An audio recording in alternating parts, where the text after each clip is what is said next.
নমস্কার বন্ধুরা, বাংলার ইনভেস্টর ইউটিউব চ্যানেলে আমি আপনাদের সকলকে স্বাগত জানাই। বন্ধুরা, এই ভিডিওতে আমরা কথা বলবো মোট 5টা স্টক নিয়ে। দেখুন, এই আলাদা ধরনের ভিডিও বানানোর আমার কারণ হলো, অনেক মানুষ বারবার কিন্তু একই প্রশ্ন করে যে স্যার, কোন কোন স্টক লাইফ টাইমের জন্য রাখা উচিত, তাই বারবার এগুলো মনে করিয়ে দিতে হয়। আর আমি আগেও এমন ভিডিও করেছি যেখানে ভালো স্টক নিয়ে আলোচনা করেছি, আর এটাও বলছি এমন কিছু ভালো স্টক রয়েছে যেগুলো প্রতিটি রিটেল ইনভেস্টরদের জানা উচিত, এবং সেগুলোর কথাই আজ আবার বিস্তারিতভাবে বলবো। তাহলে বন্ধুরা, দেরি না করে চলুন শুরু করা যাক। কিন্তু তার আগে অবশ্যই বলবো, যদি এখনো চ্যানেলটি সাবস্ক্রাইব না করে থাকেন তবে এখনই এই সাবস্ক্রাইব করে রাখবেন, এবং তার সঙ্গে সঙ্গে পাশে থাকা বেল আইকন টিপে অল অবশ্যই সিলেক্ট করে রাখবেন। তাহলে এমনই ইন্টারেস্টিং ভিডিও আপনারা নিয়মিত পেয়ে যাবেন। তো বন্ধুরা, অনেকেই আমাকে প্রশ্ন করেন যে কোন স্টকগুলো লাইফ টাইম ধরে রাখা যায়। দেখুন, এটাও সত্যি কথা যে এটা স্টক মার্কেট, এখানে কিন্তু কোনো কিছুর গ্যারান্টি নেই, এখানে যে কোনো কিছু হতে পারে। কিন্তু আজ যে 5টা স্টকের কথা বলবো,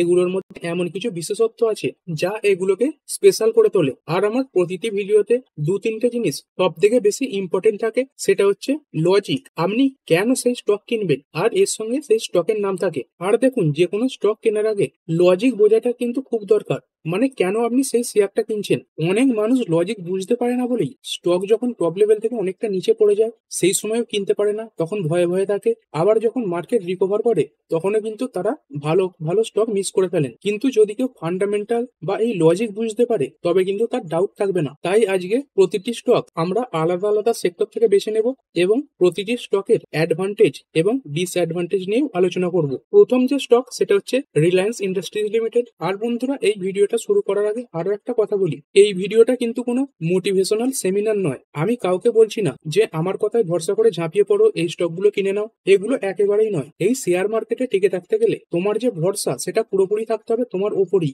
আর এই রিলায়েন্স ইন্ডাস্ট্রিজ এটা কিন্তু বারবার আমার ফেভারিট লিস্টেই থাকে, কারণ এই কোম্পানির অনেকগুলো শক্তিশালী বিজনেসও রয়েছে। যদি দেখেন, এই জিওর বর্তমানে টেলিকমের বিজনেস রয়েছে, মানে সিমের বিজনেস, তারপরে যে নেটওয়ার্কের বিজনেস সেগুলো রয়েছে।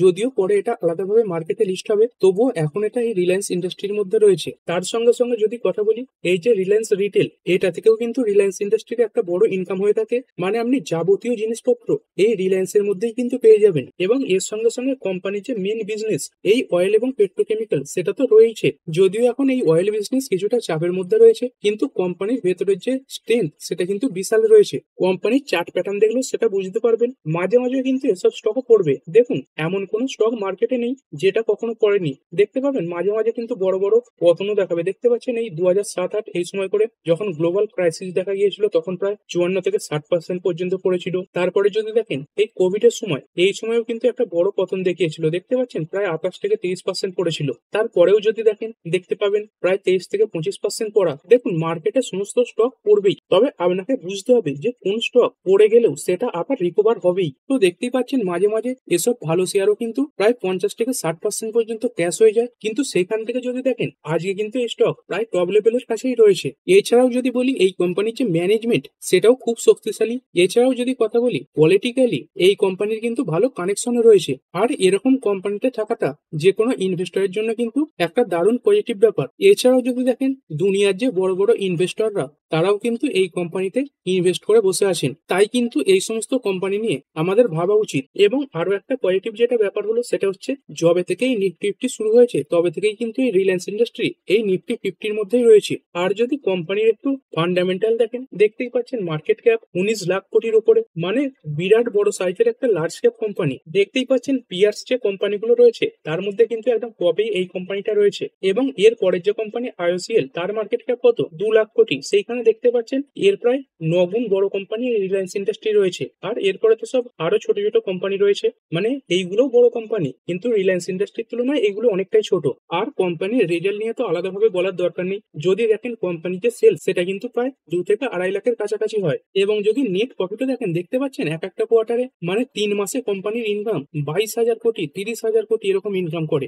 এবং যদি এক এক বছরে দেখেন, দেখতে পাচ্ছেন প্রায় 94,000 কোটি এক একটা বছরে ইনকাম। তারপরে যদি রিজার্ভ রিজার্ভের কথা বলি, রিজার্ভ দেখতে পাচ্ছেন 8,29,000 কোটি রিজার্ভ রয়েছে। তো যদি দেখেন আমাদের ভারতীয় মার্কেটে লিস্টেড যে সরকারি সব থেকে বড় ব্যাংক স্টেট ব্যাংক, সেটারও যে মার্কেট ক্যাপ সেটা কিন্তু এত বড় নয়। মানে বুঝতে পারছেন কোম্পানির রিজার্ভ এর মধ্যে কিন্তু এক একটা সরকারি ব্যাংকও ঢুকে যাবে, এবং সেই তুলনায় ধারও যথেষ্ট পরিমাণে রয়েছে, 3,74,313 কোটি। তো এরকম বড় বড় কোম্পানিতে এই যে ধার সেটা কিন্তু বেশিই থাকে, কারণ কোম্পানি এই সমস্ত ধার নিয়ে ভালো ভালো জায়গাতে কাজেও লাগাতে পারে। এরপর যদি প্রোমোটার হোল্ডিং দেখেন, প্রোমোটার হোল্ডিং নিয়েও চিন্তার কিছু নেই। ডাইরেক্টলি বা ইনডাইরেক্টলি মেজরিটি স্টেক এই রিলায়েন্স গ্রুপের কাছেই থাকবে। দেখতে পাচ্ছেন প্রোমোটারের কাছে 50%-এর উপরে স্টেক রয়েছে। তারপরে যদি কথা বলি এফআইআই, এদের কাছে 19%-এর উপরে, তারপরে ডিআইআই এদেরও 19%-এর উপরে, এবং পাবলিকের কাছে 10% স্টেক রয়েছে। তো এই কোম্পানিটা লং টার্মের জন্য ভালো হতে পারে। তবে আরো একটা কথা, ফাইনাল ডিসিশন কিন্তু আপনাকেই নিতে হবে। কিন্তু আমার মতে এই রিলায়েন্স ইন্ডাস্ট্রি এটা কিন্তু লাইফ টাইমের জন্য একটা অসাধারণ কোম্পানি।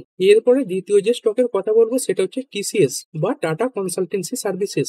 আইটি সেক্টরের নাম সামনে এলে প্রথমেই মাথায় আসে টিসিএস এর নাম। অবশ্য আরো অনেক বড় বড় কোম্পানি রয়েছে, ইনফোসিস রয়েছে, এইচসিএল টেক রয়েছে, উইপ্রো রয়েছে, তারপরে মিন্ট্রি রয়েছে, এগুলোও দারুণ কোম্পানি। কিন্তু টিসিএস এটা একটু ভালো জায়গাতেই থাকে, কেননা এর মধ্যে টাটা গ্রুপের নাম রয়েছে। এছাড়াও যদি কথা বলি, একসময় এই যে ইনফোসিস, এর বিরুদ্ধেও কিন্তু কিছু কর্পোরেট গভর্নেন্স ইস্যুর গুজব ছড়িয়েছিল, যদিও প্রমাণিত হয়নি। তবুও এমন নিউজ ইনভেস্টরদের মনে ভয় তৈরি করে। কিন্তু যদি টিসিএস এর কথা বলি, তাহলে এদের ম্যানেজমেন্ট, ব্র্যান্ড ভ্যালু এবং টাটা গ্রুপের ব্যাকিং সব মিলে কিন্তু এটাকে আরো শক্তিশালী করে তোলে। আর এই টিসিএস বা এই আইটি কোম্পানিগুলোর আরো একটা সুবিধা হলো এদের ডলার ইনকাম মডেল। মানে রুপি যখন ডেপ্রিসিয়েট করে তখন কোম্পানির লাভ কিন্তু বেড়ে যায়। উদাহরণস্বরূপ ধরুন বর্তমানে এই কোম্পানিটা বিদেশ থেকে $100 কোনো একটা অর্ডার পেলো, তো সেই এখন 88-তে রুপি চলছে, সেই হিসেবে যদি দেখেন তাহলে কোম্পানি 8,800 টাকা পাচ্ছে। তো ধরুন ডলারের দাম এই রুপির হিসাবে 93 চলে গেল, তখন কোম্পানি সেই $100 পাবে, কিন্তু তার পরিবর্তে কোম্পানি পাচ্ছে 9,300 টাকা। মানে ইন্ডিয়ান রুপি যত দুর্বল হবে এই কোম্পানিগুলোর যে ইনকাম সেটা কিন্তু তত বেশি বেড়ে যাবে। আর এগুলো কিন্তু এই কোম্পানির জন্য এক্সট্রা প্রফিট। তো এই কোম্পানিও যদি দেখেন লং টার্মে মাঝে মাঝে দেখবেন পড়েছে, দেখতে পাচ্ছেন 32% করা। তারপরে যদি এরকম কোভিড এর সময় দেখেন এই সময়ও পড়েছে, এবং যদি বর্তমানেও দেখেন দেখতে পাচ্ছেন টপ লেভেল থেকে যদি ক্যালকুলেট করেন প্রায় কিন্তু 25 থেকে 30%-এর বেশি পড়া রয়েছে। তো এরকম বড় বড় কোম্পানিতে এত বড় পতন কিন্তু সচরাচর দেখা যায় না, এবং এরকম পতন হলে সেগুলোকে ভালোভাবে কাজে লাগানো উচিত। কোম্পানির মার্কেট ক্যাপ দেখতে পাচ্ছেন 11,46,000 কোটি, মানে এটাও একটা বড় সাইজের কোম্পানি। আর যে কোম্পানিগুলো নিয়ে আলোচনা করছি এগুলো লং টার্মের জন্য বলছি, আর লং টার্মে খুঁজতে গেলে একটু সেফ কোম্পানি কিন্তু খুঁজতে হবে, মানে রিটার্ন একটু কম হলেও সেগুলো যেন একেবারে ডুবে না যায়, সেই জন্যই বড় বড় কোম্পানিগুলোকে দেখা দরকার। এবং যদি এখানেও দেখেন এই যে computer science, software and consulting, এদের মধ্যে টিসিএস এটাই কিন্তু একদম টপ পজিশনে রয়েছে। দেখতে পাচ্ছেন এর পরের যে কোম্পানি ইনফোসিস, এর যে মার্কেট ক্যাপ সেটা কিন্তু এর প্রায় হাফ। আর এরপরে তো এর তুলনায় আরো ছোট ছোট কোম্পানি নিচের দিকে রয়েছে। তারপরে যদি কোম্পানির সেলস নিয়ে কথা বলি, এরও তো সেলস নিয়ে চিন্তার কোনো কারণ নেই। দেখতে পাচ্ছেন 64,000 কোটি, 63,000 কোটি এরকম সেলস করে। অপারেটিং প্রফিটও দেখতে পাচ্ছেন প্রায় 16 থেকে 17,000 কোটির কাছাকাছি, এবং নেট প্রফিট এটাও দেখতে পাচ্ছেন প্রায় 12,000 কোটি, তারপরে প্রায় 13,000 কোটির কাছাকাছি। এবং ইয়ারলিও যদি দেখেন এক একটা ফাইন্যান্সিয়াল ইয়ারে কোম্পানির প্রায় 50,000 কোটির কাছাকাছি ইনকাম হয়। তারপর যদি কোম্পানির রিজার্ভ দেখেন দেখতে পাচ্ছেন রিজার্ভ রয়েছে 94,394 কোটি। আর সেই তুলনায় এই যে ধার সেটা কিন্তু একদম কম, মানে 10 ভাগের 1 ভাগ ধার রয়েছে। তো এই আইটি কোম্পানিগুলোর যে ধার সেটা কমই থাকে, কারণ কোম্পানিগুলোর বিজনেস কি, কোম্পানিগুলোর বিজনেস হচ্ছে এই কম্পিউটার নিয়ে, নেটওয়ার্ক নিয়ে, এসবই। এদের কিন্তু বড় বড় বিল্ডিং, ইনফ্রাস্ট্রাকচার এসব তৈরি করার প্রয়োজনই পড়ে না। সেই জন্যই দেখবেন এই আইটি কোম্পানিগুলোর যে ধার সেটা অনেকটাই কম হয়, এবং এই কারণেই এই কোম্পানিগুলো ভালো ভালো ডিভিডেন্ডও দিতে পারে। তারপরে বোনাস, বিভিন্ন যে কর্পোরেট অ্যাকশন, তারপরে বাইব্যাক, এগুলো কিন্তু এই আইটি কোম্পানিগুলো থেকেই বেশি দেখা যায়। তো বর্তমানে দেখতে পাচ্ছেন ইনফোসিস এরা বাইব্যাকের কথা ঘোষণা করেছে। তো এরপরে টিসিএস এই কোম্পানিটাও কিন্তু বাইব্যাকের কথা ঘোষণা করতে পারে।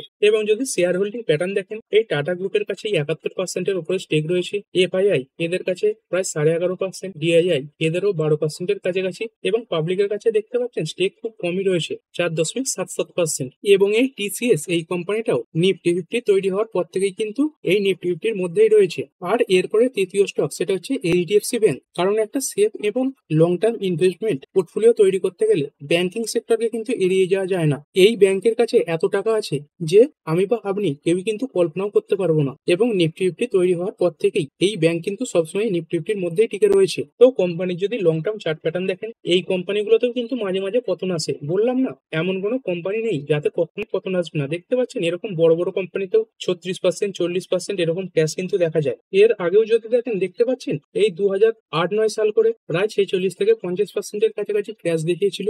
এই কোম্পানিরও যদি মার্কেট ক্যাপ দেখেন দেখতে পাচ্ছেন প্রায় 15 লাখ কোটির কাছাকাছি মার্কেট ক্যাপ রয়েছে। এবং ব্যাংকিং সেক্টরের মধ্যে যদি দেখেন তাহলে কিন্তু এটা একদম টপ লেভেলে রয়েছে। এর দেখতে পাচ্ছেন 14,84,585 কোটির মার্কেট ক্যাপ। এর পরের যে কোম্পানি সেটা হচ্ছে আইসিআইসিআই ব্যাংক। এদের মার্কেট ক্যাপ কত? প্রায় 10 লাখ কোটি বলতে পারেন। তবে যদিও এই এইচডিএফসি ব্যাংকের যে মার্কেট ক্যাপ এতটা বেড়েছে তার পেছনে কিন্তু একটা মার্জার কাজ করেছে। এই এইচডিএফসি ব্যাংকের হাউসিং ডেভেলপমেন্ট ফাইন্যান্স কোম্পানি নামে একটি কোম্পানি মার্কেটে লিস্ট ছিল, সেটা কিন্তু এই এইচডিএফসি ব্যাংকের সঙ্গে মার্জ হয়ে গেছে। তো এখানে ব্যাংকিং সেক্টরের মধ্যে আপনি আইসিআইসিআই ব্যাংক এটাকেও র্যাডারে রাখতে পারেন। তো এইচডিএফসি ব্যাংকের আরো কিছু প্যারামিটার দেখে নেব। কোম্পানি যদি রেভিনিউ দেখেন দেখতে পাচ্ছেন ৮৬,০০০ কোটি, তারপরে ৮৭,০০০ কোটি এরকম। তবে এখানে কোম্পানি যে লস দেখাচ্ছে এটা দেখে ভয় পাবেন না, কারণ কোম্পানিতে একটা মার্জারের জন্যই এই যে ফাইন্যান্সিং প্রফিট এটা কিন্তু মাইনাসে দেখাচ্ছে। এইখানে দেখতে পাচ্ছেন নেট প্রফিট এগুলো কিন্তু সব পজিটিভই রয়েছে। এবং যদি ইয়ারলিও দেখেন দেখতে পাচ্ছেন এক এক বছরে প্রায় ৭৩,০০০, ৭৫,০০০ এরকম প্রফিটও কোম্পানির রয়েছে। তারপর যদি কোম্পানির রিজার্ভ এবং ধার দেখি দেখতে পাচ্ছেন রিজার্ভ আছে ৫,২১,০০০ কোটি, সেই তুলনায় এই যে ধার সেটা কিন্তু একটু বেশি ৬,৩৪,০০০ কোটি। দেখুন এই ব্যাংকিং কোম্পানিগুলোর যে ধার সেটা একটু বেশি থাকে, কারণ এদের যে বিজনেস মডেল সেটা কি, এদের বিজনেস মডেল হলো টাকা নেওয়া এবং টাকা দেওয়া। তো এর মাঝখানে যে ইন্টারেস্ট থেকে ডিফারেন্স আসে সেটাই কিন্তু এদের ইনকাম। তাই এই ব্যাংকিং কোম্পানিগুলোর লোন থাকা এটা কিন্তু স্বাভাবিক, এতে ভয় পাওয়ার কিছু নেই। আর এই এইচডিএফসি ব্যাংক এটা বারবার প্রমাণ করেছে যে এটা একটা শক্তিশালী ব্যাংক। দেখুন মার্কেটে অবশ্যই ওঠানামা হবে, কিন্তু যদি ধৈর্য রাখেন তাহলে কিন্তু এই সমস্ত স্টক থেকে লং টার্মে ভালো একটা রিটার্ন পাবেন। এরপরে যদি কথা বলি চতুর্থ কোম্পানি সেটা হচ্ছে হাল। তো এই হাল এটা এমন একটা কোম্পানি যার প্রোডাক্ট আমরা কিন্তু প্রতিদিন ব্যবহার করে থাকি। তো এই কোম্পানির লোগোটা দেখে নিশ্চয়ই চিনতে পারছেন আমি কোন কোম্পানির কথা বলছি। কোম্পানির যে রেভিনিউ সোর্স সেটা কিন্তু অনেক বেশি রয়েছে। তো যদি কোম্পানির প্রোডাক্ট দেখেন দেখতে পাচ্ছেন নামি নামি প্রোডাক্ট যেগুলো আমরা ইউজ করি দেখতে পাচ্ছেন হুইল রয়েছে, তারপরে এক্স রয়েছে। তো যেগুলো নামি রয়েছে একবার দেখে নেবো রেড লেভেল, তাজা, তারপরে তাজমহল, তারপরে ক্লিনিক প্লাস রয়েছে, ক্লোজ আপ, তারপরে কমফোর্ট দেখতে পাচ্ছেন, কর্নেটো রয়েছে, ডোমেক্স, তারপর ডাব যে ব্র্যান্ডটা এটা রয়েছে। তারপর এখানে দেখতে পাচ্ছেন ফেয়ার অ্যান্ড লাভলি, হরলিক্স রয়েছে, লাইট হরলিক্স, তারপর কিষান যে সসের কোম্পানি এটাও কিন্তু এর মধ্যেই রয়েছে। তারপর কোয়ালিটি ওয়ালস রয়েছে, লাক্স, ল্যাগমে রয়েছে, লাইফ বয়, তারপরে দেখতে পাচ্ছেন পন্ডস রয়েছে, পিয়ার্স রয়েছে, পেপসোডেন্ট, তারপরে রেক্সোনা আছে, রিন, সানলাইট রয়েছে, সানসিল্ক, সার্ফ এক্সেল, ভেজলিন রয়েছে এবং এর সঙ্গে সঙ্গে ভীম রয়েছে। তো বুঝতে পারছেন এফএমসিজি সেক্টরে কাজ করে একটি কোম্পানি যার প্রোডাক্ট আমরা কিন্তু নিয়মিত ব্যবহার করি। কোম্পানি যদি ফাইন্যান্সিয়াল দেখেন প্রায় ৬ লাখ কোটির উপরে মার্কেট ক্যাপ রয়েছে। এবং যদি এফএমসিজি সেক্টরে দেখেন তাহলে এটা কিন্তু একদম টপেই রয়েছে, দেখতে পাচ্ছেন ১ নম্বর কোম্পানি। এর পরের যে কোম্পানি সেটা হচ্ছে আইটিসি। এরপর কোম্পানির সেলস দেখতে পাচ্ছেন এক একটা কোয়ার্টারে প্রায় ১৫,০০০ কোটি, ১৬,০০০ কোটি সেলস হয়। অপারেটিং প্রফিট এটাও প্রায় ৩,৫০০ কোটির কাছাকাছি।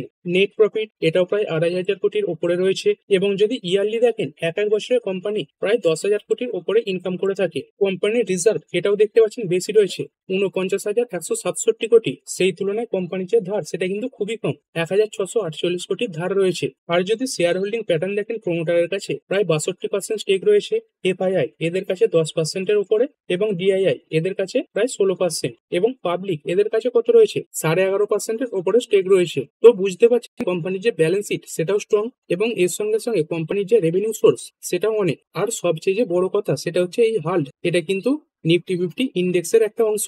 আর এমন কোম্পানিগুলো বহু বছর ধরে কিন্তু মার্কেটে টিকেও রয়েছে। তাই এই সমস্ত কোম্পানি লাইফ টাইম হোল্ডিং এর জন্য কিন্তু দারুণ অপশন। আর এরপরে ৫ নম্বর এবং শেষ যে কোম্পানি সেটা হচ্ছে ভারতী এয়ারটেল। তো এই কোম্পানিটা কি কাজ করে সেটা নিশ্চয়ই আর আলাদাভাবে বলে দেওয়ার দরকার পড়ে না। কোম্পানির যদি চার্ট প্যাটার্ন দেখেন দেখতে পাচ্ছেন একদমই স্টেডি কিন্তু একটা চার্ট প্যাটার্ন দেখা যাচ্ছে এবং শেষ কিছু বছরে তো একটা বড় পারফরমেন্স দেখিয়েছে। যদি ২০২০ সাল থেকে দেখেন প্রায় ৩৫০%-এর কাছাকাছি বেড়েছে। তবে এখানে একটা জিনিস দেখার আছে, দেখতে পাচ্ছেন লম্বা সময় কিন্তু এই স্টকটা কনসলিডেটও করেছে। তো বর্তমানে এখন ইন্টারনেটের যুগ, এখন মানুষের হাতে হাতে কিন্তু মোবাইল এবং এই কোম্পানিগুলো রিচার্জের যে দাম সেটাও ক্রমাগত বাড়ছে। এবং এর সঙ্গে সঙ্গে যদি দেখেন বাজারে কিন্তু এই ভারতী এয়ারটেল এবং তার সঙ্গে সঙ্গে জিও এই দুটো সিমের ডুওপলিও রয়েছে। মানে এই দুটো কোম্পানি ছাড়া আর সেরকম বড় কোনো কোম্পানিও নেই। মানে যত নতুন গ্রাহক অ্যাড হবে তো এই দুটো কোম্পানির কাছেই অ্যাড হবে এবং এই কোম্পানিগুলোর যে লং টার্ম গ্রোথ সেটাও ভালো হবে। যদি বর্তমানে দেখেন দেখতে পাচ্ছেন এই যে ব্রডব্যান্ড মার্কেট শেয়ার সেখানে ৩১.১৮% মার্কেট শেয়ার এই এয়ারটেলে রয়েছে।